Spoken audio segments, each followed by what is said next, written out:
Good morning. Xin tàu tôi sẽ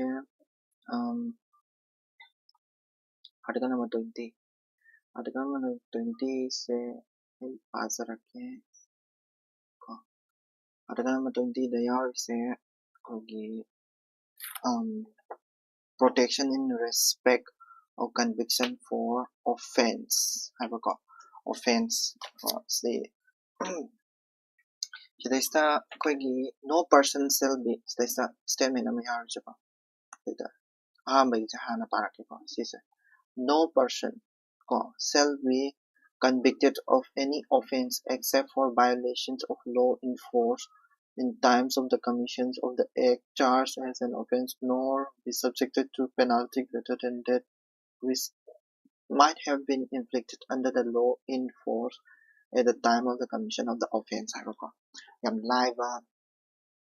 what or the yam live maki article number 20 what things Ahmad से को article number 20 की मागी general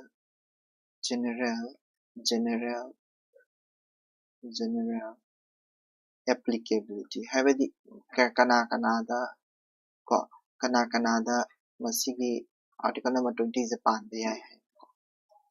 article number 20 से ऐसा मैं सु उरे मागी सब clause अहुम निले दिसे clause 1 2 3 को 1 2 3 सिगे tungan बता हाइजरके को अदो अहमदा general applicability मासे करी दसिना बिया हैबदो कना दा पांबिया हैबदो हना हाइजरके को general applicability जमा से all person दा पांबे मा all person दा पांबे enemy हैबा मलैते को citizen हैबा मलैते non citizen हैबा मलैते लोइना मक्ता पांबे को foreigner or so adagi legal entities ko loina mo ya man all person na hari is a statement ayun sa hari so no person shall be kahari no person na hari citizen na ka so hai di ko adugi marang gini all person de yari so ko gyantai ko general applicability da adagi to da ka to hara kanda 44th Constitutional Amendment ama tawgi 1978 ko hariba sigi amendment sida kaidoge harakanda sigi kanose haibadi 1978 ta koigi emergency 1974 75 76 haidagi emergency pariyeng ama tawdari dana ko adugi matamda kaidoge harakanda masi article number 20 se मुथत्पा याम तवेबा अदुदु तौबा ngamdanabagidamata ko sigi kanosina article number 20 se article number 20 can be suspend the thing ko under any circumstances circumstances any national emergency or financial emergency or president rule वगैरह any ko article number 20 is suspend over and also like state government or any state government or central government or state to enact retro हाबदी अखोई futuristic हाबनी को retrospective criminal laws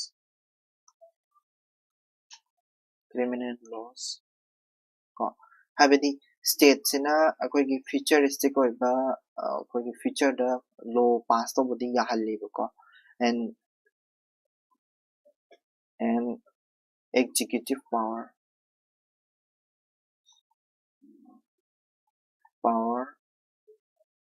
to punish arbitrary adudubu gyanta masisna akoigi kahaini sigi exina person kudimak se kadoba offense ko conviction offense ki damakta id protection in respect of conviction for offense and harise sigi damakta the state to enact retrospective criminal laws and executive power to punish arbitrarily adubu state na di x pass to ba yae do ai amuka haijar ke ko haidi article number 20 da challi ba poaching je kai kai no se article number 20 da challi ba poaching je ahan ba kisina sigi 1 sina kai no harakanda 1 sina protection ne ko protection from ex post facto laws ko 1 sina 2 sina double jeopardy ko double jeopardy ko aduga 3 sina akoina protection against self incrimination hayeng karamba clause ta si je yauge na hanguk taragadi si je mayam na khumbi ko habedi ahan ba kisna kaino harakanda ex post facto laws ha ko law je ka do ba semdorok ba tum koina koi kudam na se law ma le rame ko law ma le rame law sina chahi ani ko 2 years ki punishment ma pirame ko pot pura lo ba yo kara any criminal law or ma oracle se ko 2000 da ko 2000 da chahi ani aidi nupa ma chahi ani gi phado ama pire adagi masigi ek se 2024 da sem to eva ado chahi ani gi khatangi phadok ta gadaba natte chahi ahum gi thadok ta gadaba ni na haire chahi ahum men sem to reva adu tari ngasai 2000 da phadok ta gi chahi ani gi mi do amu kau khalaga chahi ama wadi na phadok pi gi draba pi roi ko adu duni ko habidi ex post facto law sai semdorapado adu duna maram orakanda amuk hana ma je punishment pi be yade ko yade adu dugi wari ni ko ahambagi first kano sina haise double jeopardy haisina kaino harakanda hana ma se huran gre ko hana ma se huran ba ma oe nena ko huran ba ma oe na maduna maram orakanda magi punishment je kudamai na haise maze huran bane ko huran bane stealing adi convict taraba ne adi convict taraba mi amane convict tawraba ko chahi ani gi phadok se leire huran ba pot huran lo tagi maram orakanda ko aduduga huran bagi case amagumung lae huran bagi case amagumung lae ko huran bagi case amagumung lae huran bagi case da ma yaw tre su khangdana huran ba yaw tre su taktabida ko ma se huran bagi case ta mamang na chenagi bani aduduna ma su phadok tagadabani haina abok chahi ani gi phadok amuk piba adudu yade double jeopardy haita ko mamang na punishment amagi damakta punishment ama khatangi punishment ama haidi kano akogi thabak ama khatangi punishment ani phangba yade gantai ko kudamoina hairsi ma se pot hurale natraga kano thaba ama tawreba phattaba thaba ama madugi punishment pibasida koigi kai haini state tana punishment ama piba adagi center dana punishment ama piba double animak phangba haidi pot huralu bagidi sigi ek sigi matungina ma se chahi ani laigadabni aduga atopa ek ama su leirami atopa ek sigi matungina chahi ahum laigadabni aduna sida chahi ani ma pula punjalaga chahi mari laigadabni ka adu yadeba punishment ama khatang phangadabni ek ama khatangi ko aduduni guys double jeopardy laiba yadeba ko gyan tai ko aduga double jeopardy laire self incrimination haisina kaino harakanda masana masabu mara laiyena phongdok sabase masiji yadeba haibidi masana masagi evidence oisaba aidi ai huralu habase lamdana hala kanda adoi taragadu or force toksalaganda aise huranba mi ama oihanba ai isa se huranba mi ni na haizaraga ai aduduna evidence oiraga aise phadok tahanba yahade ko aduduni ko haise ko general applicability yeng ase makhada aidi magi nasagi article number 21 jena kari pini kari hainingi no habele yeng ase ko 21 I know se haisa give 21 se keneba protection protection from ex post facto laws ko sisna ex post facto laws amuk kana haijarake ko sikida de explain tawgrabani ko sida haining is kaina harakanda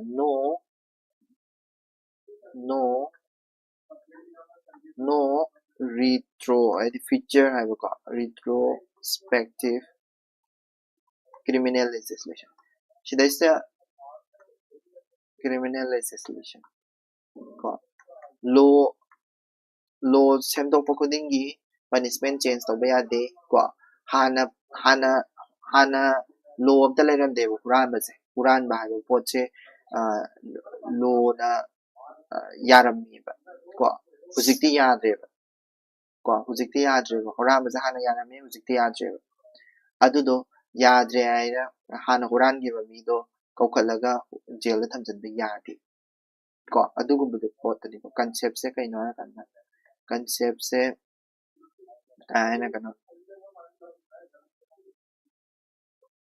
ko conviction based on law that exists at the precise moment of the act. Aina tawriba thabak ai hujikse huraleba huramagi huraligai matamjida leiba ekto adududeda aije haidi trial chathagadabane ha tungda lakada futuristic oiba haitare ek se ngasi pass tawreba hurambana aina ngarang huraleba ado ek ngasi pass tawba ek to da aije panba yade gyan dai ko ek to ngasi panba yade hurangi mamang hurangi taragadi yade ko concept to aduni ko aduduga karamada panba yai ani thongna panba yai ko mase habadi koina against conviction habadi koina conviction hana conviction tawramdraga hantakta tawkhalakpa sidasu panba yai ko adu natre haragana hana conviction di tawba adubu lengtu habadi koigi aide chahi ani kakang tawrambado chahi ohum onthorokpa matamda aidu chahi ani katang laigadabado ohum da onthorokpa matamda ek to da ohum da onthore khalaseba ai chahi ani gi phadokti leireba se ek to da ohum onthore khalaseba ohum laigadra haragadi leiroeba ko ai na hana ai gi matamda leigiba ani do adum leigane ko jail da ko admaina ko convict taragadi ko exception khara lei sta exception khara lei sigi exception ne ko maru de prelims ki point of view da this is very important ko exception se ade atai se important ka hai oide exception se kari no ha kanda masi se criminal law da khaktane criminal law only atai da pande habadi like not in civil laws sa pande ko tax laws da su pande or procedural laws da su pande adegi mo exception da habadi procedural laws habadi kaino koigi procedure da change tawbado thabak tawrakpada like trial procedure ko id exception the trial procedure aina ma leidana ko id trial tawbagi procedure do aduda change tawbado so criminal act ek oireba do trial se sathabase numi mangani khatang sathagadawni ka numi tarani do onthore khalase or trial se court sida tawgadawani fast track court tawgadawani natraga sida tawgadawni ka habagi change tawthore khalase ba adu change tawthoropada su kashu id na adum ingadabani habadi hanadi trial court da hanadi district session judge da or natraga hanadi fast track court tawramde hujik change tawre hujik tawba yani adu trial court di exception leine ba trial procedure da ko procedure da change tawbadi yai ko aduga kadawga harakanda karigumba ko only applies to disadvantage. Sisine ko advantageous retroactivity. Amaga harakeba example amaga pirakeba ko. So they say only applies to disadvantageous retroactivity. Habadi ngasagi ko nupa se na huran ba matamda huran bagi ek se tawa matamda ek sida kari ana palle 2 years katang palle ek sida ma je hura laga jail de chang duise ko 2 years katang palle aduga ek se amend tawrebe ek se amend tawse amana 1 years ta handare amana 3 years ta hingale 3 years ta hingat pase ma 3 years legadra haigadi ma 2 years adum legani yan tabra aduga 1 years ta handarakpase 2 years ta ki 1 years ta handarakpase sidi beneficial oidana ko disadvantages oideba advantages oidana adu 1 years adum leigani sidadi apply tawni applies ko sidane not applies ko meaning de kaino harakanda koigi fattabada hengalakpada khaktang koigi disadvantages ta khaktang masigi ekse tholakane aduga karigumba mase advantages to oiraba habedi kanabada oiraba 2 years tagi 1 years ta handabagumba oiraba adoi taragadi dum yani ba ko any criminal case amada chenaba nupa se 2 years ki convict tagre kalase ba aduduga ek se change tawreba 1 years ta handagreba adoi taragadi 1 years ta solution na handarakane ba ngasai sigi ek se pala aroiba but kadawge harakanda article number 21 se pala aroiba ko aduga karigumba 2 years to 3 years to on thorok habedi convict agibduna 2 years oiraba but ek to sem dor padegi 3 years on thokre khalaseba adu taragedi madudadi yadeba 3 ne hengat padi yadeba tabadi yayeba habedi meaning di advantages to oiragadi yayeba kon disadvantages ta katang apply tawbani masigi 21 adu dum su khangsalu ko habedi kano tawdaba id exception je applies tawdabagi wari ni ko exception leibagi wari ni ko yani ko 21 22 mi yengse 22 dana koina kari haige harakanda 22 sina kadoga harakanda ngasagi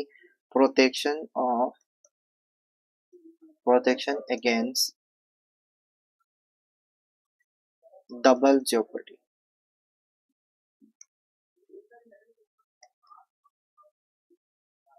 ko protection against double jeopardy sisina kadoga harakanda sisina main aim se kaino harakanda mana punishment ani pibe yadaba ani rak pibe yadaba ko prohibition or double punishment pibe yadaba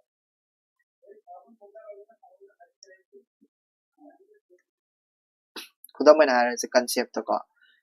ta kaino harakanda koigi hana convict taba mi budi oidabni ko haise maze haide all three voice convict abidi kaino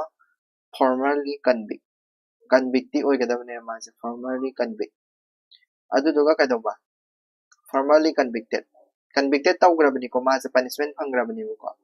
aduga ensures no one is harassed by repeated prosecution for the exact crime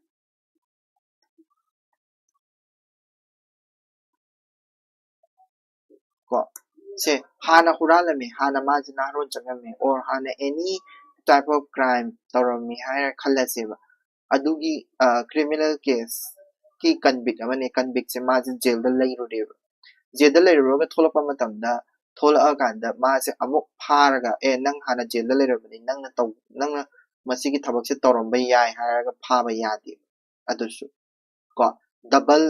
double jeopardy se yade ko phaba ya even phaba bo yaroi de ko haidi ching haidi ma do keno to haidi ching nei kana ko haidi meaning di kaino harakanda ma do punishment ama phangramina madugi punishment dugi hanjan hanjan ma punishment pi ba yade gyan tai ko aduga magi exception khara le exception se kaino harakanda double jeopardy se yadabase koigi administrative or kaino dadi sise double jeopardy se chingde ko administrative or departmental punishment hai tane ko departmental punishment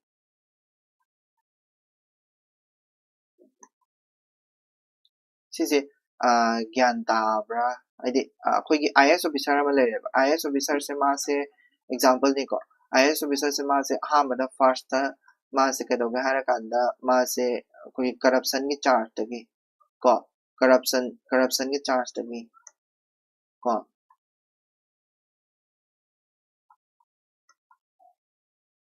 corruption ki charge tagi ma se corruption ki charge tagi ma se koi suspended tore ko dismissed tore suspended tore this is administrative administrative and sajai pd administrative punishment ado administrative punishment ado second ko second da corruption ki charge tagi ma se koi court trials athare court trials athare ado tasembagi this is a double ni dana ko double haibidi punishment double pd ni dana corruption ki charge ki nama suspend tore court trial tore na ado do this is a double jeopardy the ching this is not a double jeopardy not a double jeopardy which is a double jeopardy ching de kai na haragadi masai ahan ba pidi ba corruption ki charge ki damakta ahan ba ma se suspended tore se this is administrative procedure ama punishment ne administrative punishment ne administrative administration na tawba punishment ne ko like that akoigi a case ama so like akoigi Makbul Hussein na ko Makbul Hussein case na case ama so lai sigi case sigi matung ina akoigi criminal goal ko custom na kadogar kana custom na koigi custom confiscated goal ko goal je goal ma'am sana lupa ma'am लेरमगी custom na goal je phagat kre duga after that ko criminal trial chathariba mongonda Mehbuba Hussein ko adugi matang da criminal trial chathaba yade yade habagi matang da case ama tawnagi adugi dasu sige example je pan bi ai ko habadi custom na ma do punishment piri magi goal do loction bige haraga su ma do dum keno to bi ai haidi ka haidi criminal trial chathaba yai ado masi se self haidi kano pan be masana masa je dum article number 21 22 na sumaina hai haraga pan be yabra haraga di yade ko it need law ko law darkar le ko it requires ko requires law for implementation tawnabagi damakta protection tawnabagi damakta maje law di darkar di le implementation ko karamba law no hojik le is a CRPC or akoigi BNSS haiba law se sise darkar le hojik ko ina ko aduna law for implementation habadi protection gi damak se protection hai tane protection tawnabagi damakta koigi CRPC sina apply tawe hojik ko ina ko ai BNSS sina koigi ID article number 22 si phasana chalai chalhan ko and 23 mi yeng si yani ko ID masa matanda apply tawba ngamjade haiba yoni 23 mi yeng si 23 clause 3 da kai hai ga kan da koi gi karigumba sise protection against self incrimination ko self incrimination se yaad protection sigi me mukta protection ni ko kaina haidi masi se akoina mamang su kitang ni ai pan grabani right to silence right to remain silent right to silence ko sise kaino da su yara kini article number 21 da su yara kini ko haidi masi jina kai doga hara kan concept se kai do concept no mangon da hari se hara ga de koi gi accused ama protect to ni protect accused ko accused person ama protect to ni from forcing to provide evidence masana masagi evidence piu ka na ko nang hurali hayu ni ka nam fuda ka tahon ko hurali hayu ai hurali nam fuda hay la kan da koi gi ke hay ni ma su huram bani ka na ka ai di masana masaje huram bani ni ya zare hay ga adu bai na ga evidence pizza masana masagi evidence oi service si shunga ya de ko masana masaje crime da tawri hay na ko increment tau sab se jade confession na amani ko confession hare gana magi mayok te evidence me amam leire evidence me amam leire ma jo hural ya evidence me amam leire aduga ma masana haidok sab adu dun confession ka we aina tawre si aina tawbani si tawbani but evidence am dalai tabida ko ma masajida nang hural hayo hay la kanda magi maximum sule ko haina ba maso hural hay na hayu hay la kan nam da ma su hural mo mo hen ba adu yade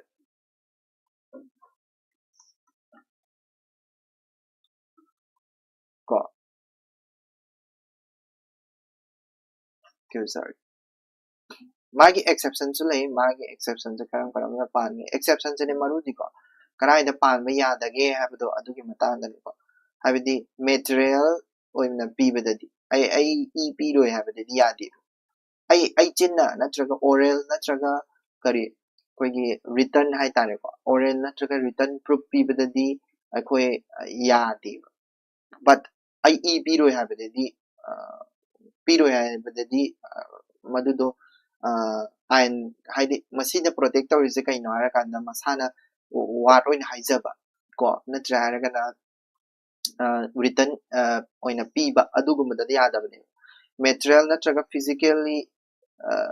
DNA ki damakta test tawnaba mase magi EPU haiba matamda mane yadabadi yaroi ko DNA gumada DNA blood piba blood chingba dana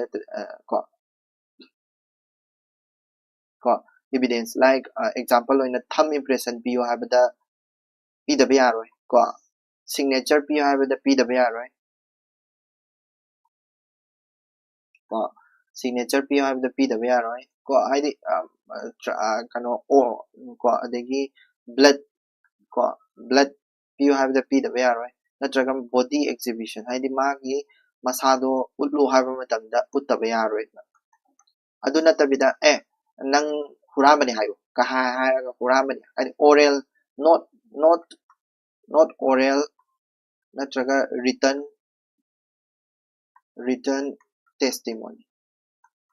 testimony habidi oral natraga written testimony dadi yade tawbadabu thumb gumba specimen signature gumba blood gumba body exhibition gumba pibidi yae ko sigi kano sigi matungina article 23 sigi matungina aduga hujikti right to silence it also include tawgreba karino include tawse adi masana masagi evidence pisam su yade and also like silent oina lainaba ko interrogation tawo matamda maji sukum khomdre na phubi bu ko bi se yadre hujikti silence oina ai kem haizaro ai kem kana tawzaro hana leibase magi right oirebo sikti interrogation tawba matamda or investigation habidi yamna ha coercive ko investigation tawba matamda maje tumina leizage haba matamda magi right ne ba tumina leizage habase magi right ne ko asida nang wangang ne na mabuda phubiba adigi or any kind of interrogation tawba matamda any kind of hard kano haidi sokpa khotpa adugumba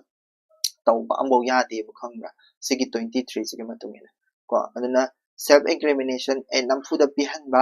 ko sisim chu yadre ko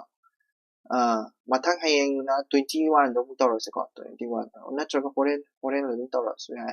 21 ai sa thuna lo shala ge fundamental rights ko class hai sigi di silo shala ge si video sigi di silo shala ge thank you so much